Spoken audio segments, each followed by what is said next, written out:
Welcome to stock study. এই ভিডিওতে যখন ইন্ডিয়া ভিক্স নিচে ট্রেড করছে এই সময় পজিশনাল বেসিসে অপশনে কীভাবে ট্রেড প্ল্যান করতে পারেন এটা নিয়ে আমি ডিসকাশন করব আপনাদের সঙ্গে। যারা পজিশনাল বেসিসে অপশনে ট্রেড করতে চাইছেন নিফটিতে, ব্যাঙ্ক নিফটিতে বা যে কোনো স্টকের ক্ষেত্রে, যখন ভিক্স নিচে বা স্টকের ক্ষেত্রে একটু আলাদা বিষয় থাকে। মেনলি নিফটির ক্ষেত্রে আমি আপনাদের সঙ্গে শেয়ার করছি। নিফটি যেখানে এখন ট্রেড করছে সেই লেভেল থেকে কীভাবে আমরা প্লে করতে পারি, আর যেখানে ইলেকশান আছে সামনে, যদি আমরা দেখি এখান থেকে 1 মাস পরে ইলেকশনের রেজাল্ট আছে, তো এই সময় আমরা কিভাবে একটা ট্রেড প্ল্যান করতে পারি এবং হেজিংয়ের মাধ্যমে কীভাবে করতে পারি, আর রিস্ক বেশি থাকলে কী হবে, রিস্ক কম থাকলে কী হবে, একটা ডিসকাশন, একটা সেট আপ আমি আপনাদের সঙ্গে ডিসকাস করছি। দেখুন, আমার এখান থেকে ইন্ডিয়া ভিক্স নিচে এখন কত চলছে ইন্ডিয়া ভিক্স। যারা ইন্ডিয়া ভিক্স নিয়ে একটা ভিডিও আপনাদের সঙ্গে শেয়ার করেছি আগে, তো ইন্ডিয়া ভিক্স এখন চলছে 10.92 বা 10-11 কাছাকাছি।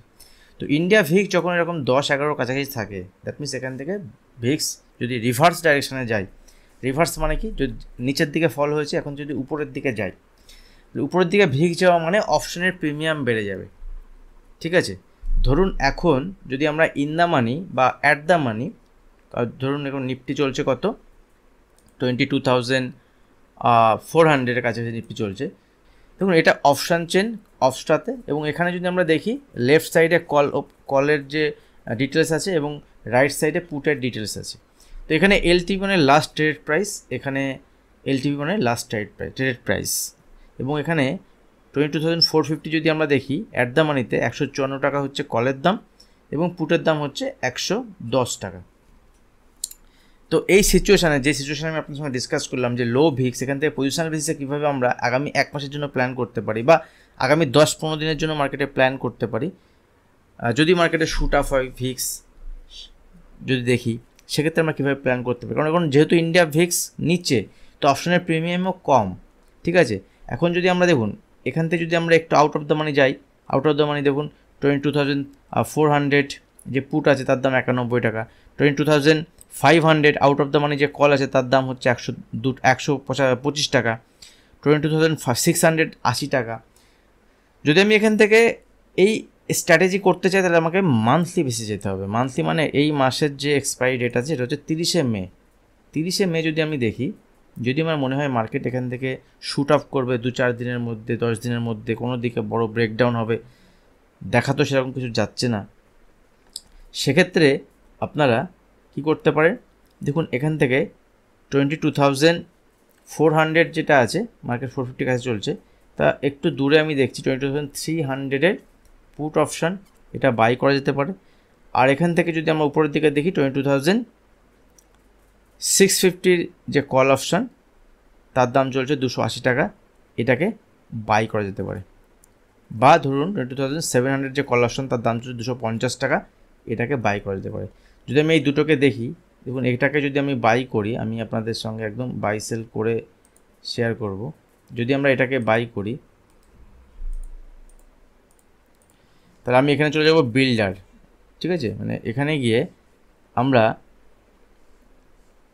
অপশান চেনটা খুলবো যে বিল্ড করার জন্য, এবং এখানে নিচের দিকে যদি দেখি তাহলে আমার এক্সপায়ারি ডেট কী ছিল আর একবার 30শে মে, এবং সেখান থেকে আমি কত দিলাম 22,700 যে কল তার দাম দেখবো, এখানে 22,700 কল দাম চলছে, 22,700 কলের দাম 251 টাকা।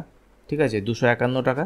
আর এদিকে 22,200 যে পুট অপশান, বা 22,400 যে পুট অপশান তার দাম চলছে 250 টাকা। ঠিক আছে, এই দুটো আমরা বাই করতে পারি,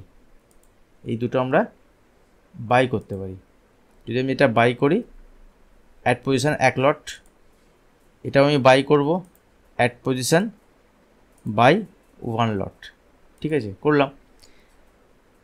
এই সিচুয়েশান যদি হয় তার মানে এটা আমি তখনই করতে পারবো যদি লো ভিক্স, তার আমার সুবিধা কি, লো ভিক্সে আমার সুবিধা হচ্ছে এখানেই মার্কেট যদি এখান থেকে উপরের দিকে মুভমেন্ট হয় বা নিচের দিকে মুভমেন্ট হয়, এখান থেকে যদি মার্কেট এই রেঞ্জকে ব্রেক করে উপরের দিকে 22,000, এখান থেকে নিচের দিকে 250 লেভেলকে ব্রেক করে, বা এখান থেকে 22,850 বা 900 লেভেল যদি ব্রেক করে, তাহলে আমরা এখান থেকে প্রফিট হতে স্টার্ট করবে, এবং যে কোনো ডাইরেকশন যদি বাজারে মুভমেন্ট হয় আরও 200-400 পয়েন্ট একটা ভালো রিটার্ন আমার এখান থেকে দেবে।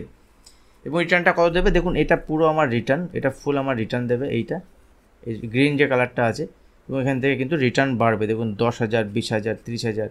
এবারে 30,000 রিটার্ন হতে গেলে এই জায়গাতে আসতে হবে, ঠিক আছে। দ্যাট মিনস বাজারকে এখানে 20,000 বা 21,000 রেঞ্জে এলে এত টাকা প্রফিট হবে, তার আগে নয়। বাট এই রেঞ্জের মধ্যে থাকলে কিন্তু বাজার আপনাকে প্রফিট দেবে না। এখানে কি, এখানে যেহেতু ভিক্স কম সেক্ষেত্রে প্রিমিয়াম ডিকে কম হবে, সেক্ষেত্রে দুটো বাইং সাইডে প্ল্যান করা যেতে পারে, দুটো বাইং সাইডে। এবং এটা যদি মুভমেন্ট হয় যে কোনো দিকে 1000 পয়েন্টে তাহলে কিন্তু, বা 500 পয়েন্টে, তাহলে একটা ভালো প্রফিট আপনাকে জেনারেট করতে পারে। কিন্তু যদি আমার রিস্ক কম নিতে চাই, ঠিক আছে, রিস্ক যদি আমি কম নিতে চাই এই স্ট্র্যাটেজি আমি ইউজ করব না। আমি এর সঙ্গে কি করব, দেখুন 250 টাকা করে আমি কল বাই করেছি। কে জানে মার্কেটের মুভমেন্ট হবে কি হবে না। যদি মার্কেটের 300 পয়েন্টের 200 পয়েন্টের মুভমেন্ট যে কোনো দিকে হয়ে যায় আগামী 5-7 দিন, 10 দিন, 15 দিনের মধ্যে, 300 পয়েন্ট যদি যে কোনো দিকে মুভমেন্ট হয় তাহলে আমার প্রিমিয়াম ডিকে হবে দুটোই, কম হলেও কম হবে কিন্তু প্রিমিয়াম ডিকে হবে। সেক্ষেত্রে আমি বেনিফিটেড হব না। তার জন্য আমাকে কী করতে হবে, তার জন্য যদি আমি এখানে দেখুন আবার আমি সেই যদি আমার সেট আপে চলে যাই যেখান থেকে আমি এটা করেছিলাম, সেখানে গিয়ে আমি অপশান চেনে গিয়ে কী করেছিলাম, আগে আমি এখান থেকে 22,700 কল আমরা বাই করেছিলাম। এখন যদি এর হাফ প্রিমিয়াম 22,250 যেটা আমি বাই করেছিলাম তার হাফ প্রিমিয়াম মোটামুটি ধরুন 150 বা 120, তার মানে 23,000 কল এখন 133 চলছে।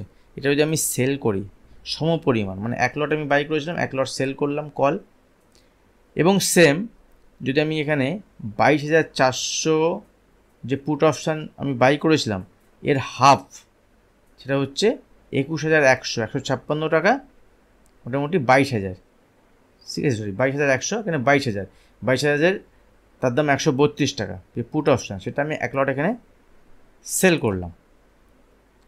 আপনাদের মনে হচ্ছে দুটো সেল করতে অনেক টাকা লাগবে, টাকা লাগবে না, আপনি মার্জিন মানি এখানে পাবেন, কারণ আপনি বাই সেল দুটোই করেছেন। তো এই টোটাল করতে আপনার টাকা লাগছে কত, 22,400 টাকা, দুটো বাই দুটো সেল। ম্যাক্সিমাম লস এখানে কত হতে পারে এই স্ট্র্যাটেজি করে যদি আপনি বসে থাকেন, দেখুন এখানে একদম সমানে সমানে হয়নি, কারণ দেখুন এখানে 133, 132, আর এখানে যে আপনার রেঞ্জ আছে, ফিউচারের রেঞ্জ একরকম দেখাচ্ছে, ক্যাশের রেঞ্জ একরকম দেখাচ্ছে, তার জন্য এরকমটি দেখাচ্ছে। তো আমার ম্যাক্সিমাম প্রফিট এখানে কত হতে পারে, 4,129 টাকা। ম্যাক্সিমাম লস কত হতে পারে, ম্যাক্সিমাম লস বা যদি এখানে যে কোনো দিকে যদি বড় মুভমেন্ট হয় তো আমার প্রফিটই হবে, কারণ এই রেঞ্জ থেকে বেরোলে বাজার আমার প্রফিট হবে, এই রেঞ্জ থেকে যে কোনো দিকে বেরোলেই বাজার আমার প্রফিট হবে। সেক্ষেত্রে ম্যাক্সিমাম প্রফিট আমার 4,200 টাকা বা 4,100 টাকা হতে পারে আগামী 10-15 দিন হোল্ড করার জন্য। যদি এখান থেকে নিচের দিকে লস হয় ম্যাক্সিমাম লস, সেক্ষেত্রে আমার 5,871 টাকা, এর বেশি লস হবে না। এবং এই লস যখন আমি যখন ট্রেড নিচ্ছি সেক্ষেত্রে যদি বাজার একটা রেঞ্জে থাকে 2-5 দিন পরে, এটা হচ্ছে একদম মাসের শেষে গিয়ে এই লসটা হবে। তো তখন যদি আমি এটাকে বেরিয়ে যাই এখান থেকে, আমার হয়তো 2,000 বা 1,000 টাকা লস হবে যদি বাজার এই রেঞ্জের মধ্যে ফেসে যায়। আগামী 15 দিনে যদি বাজারে কোনো মুভমেন্ট না হয়, একই রেঞ্জে যদি থাকে, সেক্ষেত্রে হয়তো আমার 1,500 টাকা লস হবে। ম্যাক্সিমাম লস আমার 5,800 টাকা। বাট এখানে উইনিং চান্স সব থেকে বেশি ইম্পর্টেন্ট, উইনিং চান্স হচ্ছে এখানে 64%, মানে এটা কিন্তু আপনার প্রফিট হওয়ার চান্স অনেক বেশি। আর এইটা কেন করা যাবে, কারণ এখানে যদি দেখুন যদি এখান থেকে বাজার যে কোনো দিকে মুভমেন্ট হয় তাহলে সেক্ষেত্রে আপনার কলের প্রাইস যেমন বাড়বে, কাছাকাছি যে কল আছে সেই কলের প্রাইস বাড়বে, কাছাকাছি কলের প্রাইস বাড়বে, কাছাকাছি পুটের প্রাইস বাড়বে। যদি নিচে যাই যে কোনো একদিকে যদি যাই, সেই দিকের যে কল অপশান আছে যেটা আমি সেল করে রেখেছি তার দামও বাড়বে, বাট খুব সামান্য বাড়বে, খুব বেশি বাড়বে না, ঠিক আছে। এখানে দেখুন আপনার প্রফিট বাড়ানোর উপায় আছে। তো সেই জন্য আমি এই স্ট্র্যাটেজি আপনাদের সঙ্গে ডিসকাস করলাম। এর আরও ডিটেলস আছে, যদি আপনি অপশন ট্রেডিংটা ভালো করে বোঝেন আরও অনেক কিছু থাকবে এখানে। শিখতে চাইলে আপনি পরপর স্টেপ বাই স্টেপ, সেক্ষেত্রে আপনারা জুলাই মাসে যে ব্যাচ স্টার্ট হবে ওখানে জয়েন করুন, একদম বেসিক টু অ্যাডভান্স অপশানে থাকবে, সেখানে এগুলো আপনি নিজেরাই বানাতে পারবেন, নিজেরাই করতে পারবেন। দেখুন এখানে যদি আমি 22,300 যে কল ছিল সেটা না বেচে যদি আমি এই কলটাকে চেঞ্জ করে ধরুন আমি এখানে 22,300 না নিয়ে 23,000 না নিয়ে এখানে যদি আমি 23,100 নিয়ে নিই, ঠিক আছে, 23,100, তাহলে তার প্রাইসটা আরও কমে যাবে 105 টাকা। ঠিক আছে, মডিফাই করে দিলাম, 105 টাকা হয়ে গেল। দেখুন এখন আমার ম্যাক্সিমাম প্রফিট কমে গেছে, ঠিক আছে, ম্যাক্সিমাম লস বেড়ে গেছে, উইনিং চান্স এখান থেকে কমে গেছে। কিন্তু এর সঙ্গে সঙ্গে আমাকে কী করতে হবে, 132 টাকা যেখানে এখানে আরেকটা সেল করেছি, এটা আমাকে 22,000-এর পুট না করে এখানে 21,900 করবে, 21,900। এটা যদি আমি করি তাহলে দেখুন আবার চেঞ্জ হবে এবং এবার প্রফিটের পরিমাণটা বেড়ে গেছে, 5,400 টাকা প্রফিট হয়ে গেছে ম্যাক্সিমাম। লসটা এটা, উইনিং চান্স 60%, মোটামুটি একই রকম আছে। টোটাল টাকা কত লাগছে, 22,000 টাকা এক লটের ক্ষেত্রে। তো যাদের সময় নেই মার্কেটে, একটা ভিউ নিয়ে কাজ করছেন, তারা কিন্তু এইভাবে কাজ করতে পারেন। এবং এই সময় বাজারে হাজারো স্ট্র্যাটেজি আছে হেজিংয়ের, কোন সময় কোন স্ট্র্যাটেজি আপনি ইউজ করতে পারেন, কখন বাই সাইডে কখন সেল সাইডে হেজিং করবেন, সেগুলোর জন্য আপনাকে অপশানটা ভালো করে বুঝতে হবে। স্টকের ক্ষেত্রে অপশান, অনেকে আমাকে কমেন্ট করেছেন, দেখুন স্টকের ক্ষেত্রে অপশান একই রকম, মোটামুটি একই রকমভাবে কাজ করে, বাট স্টকের ক্ষেত্রে আলাদাভাবে আপনাকে এন্ট্রি এক্সিট করতে হবে। সেক্ষেত্রে অ্যাট দ্য মানি না ধরে, ইন দ্য মানি না ধরে অ্যাট দ্য মানি ধরতে হবে। কোন অ্যাট দ্য মানি বা আউট অফ দ্য মানি কখনো কখনো কাজ করতে হবে, কোন আউট অফ দ্য মানি, কোনগুলো আপনি কী করতে পারেন, সেগুলো যদি ডিটেলস আপনি নিজে বোঝেন, সেক্ষেত্রে আপনার আগামী দিনের ট্রেডিংতে সুবিধা হবে। আমি তো আপনাদের সঙ্গে ভিডিও বানাতে থাকি, যদি সাপোর্ট থাকে, ভালো লাগে ভিডিও, জানান কমেন্ট সেকশানে, সেক্ষেত্রে আগামী দিনের ভিডিও আরও আসবে। আর লাইক করুন, ভিডিওতে বেশি বেশি করে লাইক করুন, কমেন্ট করুন, শেয়ার করুন। আর এইভাবে কিন্তু আমরা পজিশন বেসিসে কাজ করতে পারি, ঠিক আছে। এটা এক লটের ক্ষেত্রে আমি দেখলাম, এক লট যেখানে এখন 25টা লট বোধহয় নিফটিতে 25টা লট হয়ে গেছে, যেখানে এখন নিফটিতে 25টা লট সাইজ, সেই 25টা লট সাইজে এখান থেকে কিন্তু আমরা কীভাবে ট্রেড প্ল্যান করতে পারি সেগুলো আমি ভিডিওতে ডিসকাশন করলাম আপনাদের সঙ্গে। আজ ভিডিও এখানে শেষ করছি, দেখা হবে নেক্সট ভিডিওতে। ধন্যবাদ।